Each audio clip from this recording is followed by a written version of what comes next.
How to add door access card to iPhone.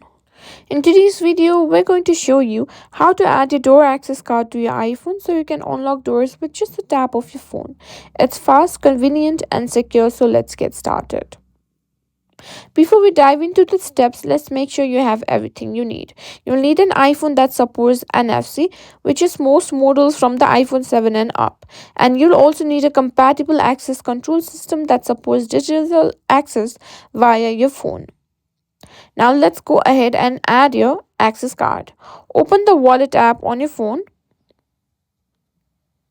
Once you have the wallet app open, simply tap the plus symbol in the top right corner. From here, you'll see a list of different card options.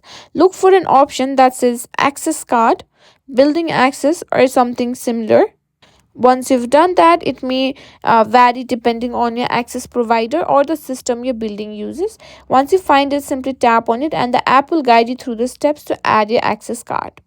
Now that your access card is added to the wallet app, you're ready to use it. The next time you need to unlock a door, simply hold your phone near the NFC reader. Make sure the back of your phone is near the reader, and your phone should automatically recognize the door access card and unlock the door. And that's it, adding your door access card to your iPhone